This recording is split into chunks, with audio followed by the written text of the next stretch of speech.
Tumbbad, directed by Rahai Anil Brave and some Anand Gandhi helping out too. Some creative direction. This movie is pretty incredible. Very low budget, but you wouldn't really know it with the exception of the special effects. I think near the end, American audiences would be like, "Oh yeah, that's not quite as good as like a mainstream big budget movie." But this movie was made for like $600,000 or something. It was made for hardly anything. A movie like this in America would cost like $100 million. I feel like, and they would spend it on all the wrong things. And instead, they do such a good job of like establishing a creepy atmosphere. And it's a period piece. It takes place, well, I mean, I guess it kind of jumps around, starting at the creation of the universe, really, but it takes place mostly in the 1920s. I guess that's not even true because it's like, well, yeah. And it's about three different generations dealing with this the offspring of the god of prosperity named Hastar, who the god of prosperity gave birth to the earth. It's like Mother Earth kind of in Western mythology or whatever. I think that's the big thing. Before I get into it, it is like a folk's tale, but it's really nice because I think what's really great about it obviously Indian audiences and Eastern audiences have really enjoyed this movie, but I think for an American audience, it's cool because it has just a few little touchstones of American folklore and like Hans Christian Andersen type stuff, or Germanic, the Grimm's brothers, and all the things that fuel our folklore and Native American stuff. It's that, but it's new. It's like we don't know. It's not like we're saying, oh, it's Hansel and Gretel again. Like you don't know where it's going to go. So anyway, this son, he's just a greedy bro. And he has all these brothers and sisters, but he's the firstborn, and the mother loves him most and is like, all right, you can have all the gold, but you can't have all the food. And then he just starts fighting all his brothers and sisters for the food, and he becomes a bad deity, we'll say. And then it's about this family who's like resurrecting a temple, essentially, to this. And it's about human greed and human nature, and it's all tucked into this really creepy, slimy, womb-like atmosphere that I find fantastic. Now, I do think, though, and I'm not going to harp on this, I will just say one more time, though, that the special effects in the end with some of the demons are a little bit, will take you out of it a little bit if you're expecting something like, I don't know, like Hellboy or something, like something that's, I don't know.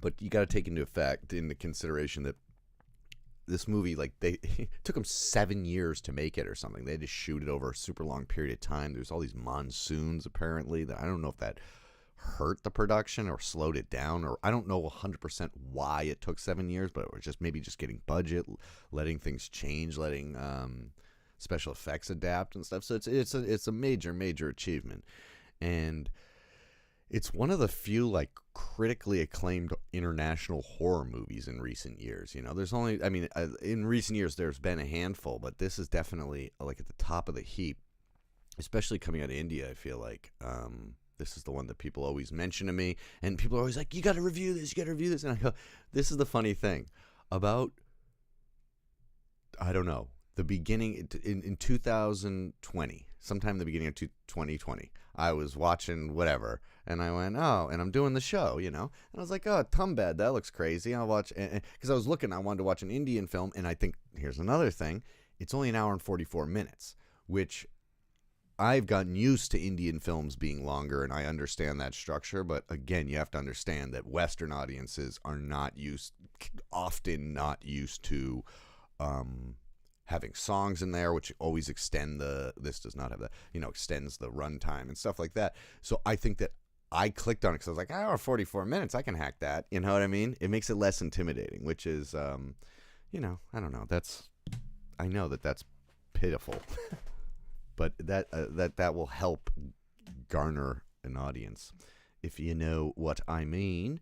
And yeah, it's great. The performances are great. I really like the whole thing. I feel like I was about to say something. Oh yeah, so then I watched it, and I was like, wow, that was fantastic. But I'm not going to do a daily review on it because nobody will care. You know, that's what I thought. Because it's one of the few, at the time, it was one of the few modern Indian movies I'd ever seen. It's like that and Lagan and a few other just random things that I had clicked on over the years. You know, I had a fairly good knowledge of Ray cinema, Satyajit Ray, just because of all the Criterion releases in the Apu trilogy, which gets introduced to you in grad school and stuff.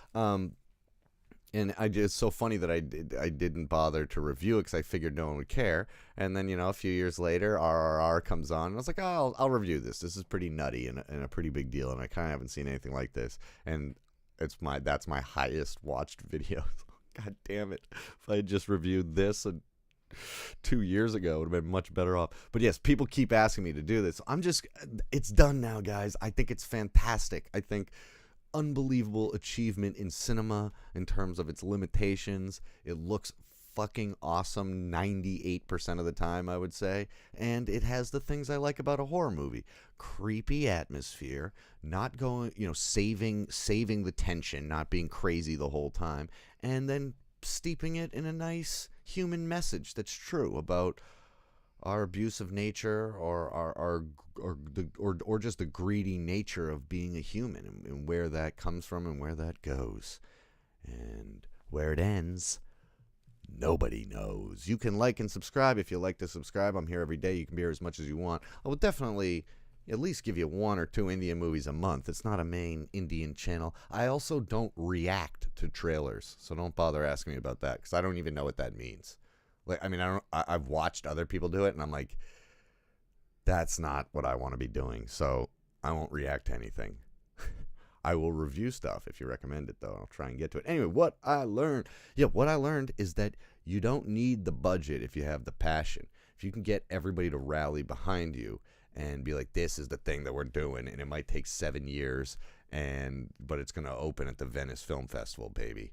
And that's what you got to do. And what a ballsy move, because horror movies are probably the most disrespected genre in all of film, next to comedy. And here's one that we can all pray to. Hopefully not too greedily. Anyway, I'll talk to you guys later. Thank you very much. And thank you, the nation of India, for providing us with Tumbbad. What the? That kid is weird.